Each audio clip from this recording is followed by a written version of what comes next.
Good morning. Our devotion for this morning is taken from the book of Hebrews, the 12th chapter.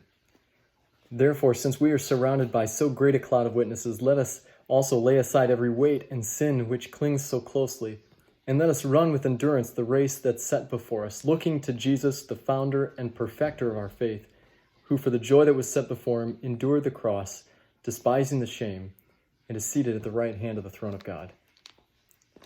Now, it's no mistake, I think, that the scriptures equate our lives of faith with running races. I remember the very first marathon, actually the only marathon I ever ran, was with a good friend and fellow pastor, Dan Weber. And I remember at the beginning of that race, I was a ball of nerves. I'd never run 26.2 miles before. The longest training run I'd done up to that point was 23 miles. And I remember how I felt after that. I felt like I couldn't walk another step. So I couldn't imagine what running 26.2 miles would be like. But I remember what Dan said to me that morning.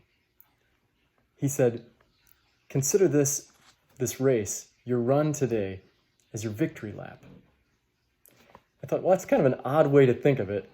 All this training and work I put in, and I'm thinking of this race as my victory lap. But he explained it this way. He said, you put in all of this hard work.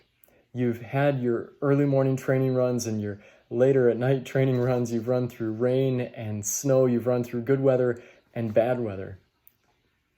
And so today, just enjoy the race that you get to run and the preparation that you've done.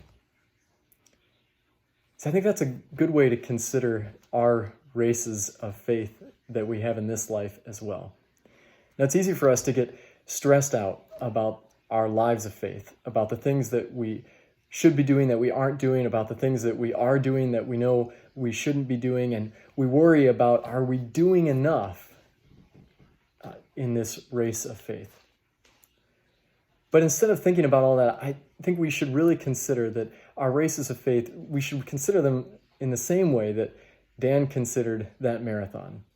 Our races of faith are really victory laps because all the work has been done.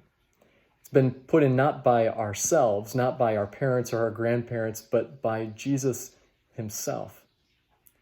And because all the work has been done, that means we can live our lives of faith, zero stress, and just enjoy the moments and the time that God has given us here.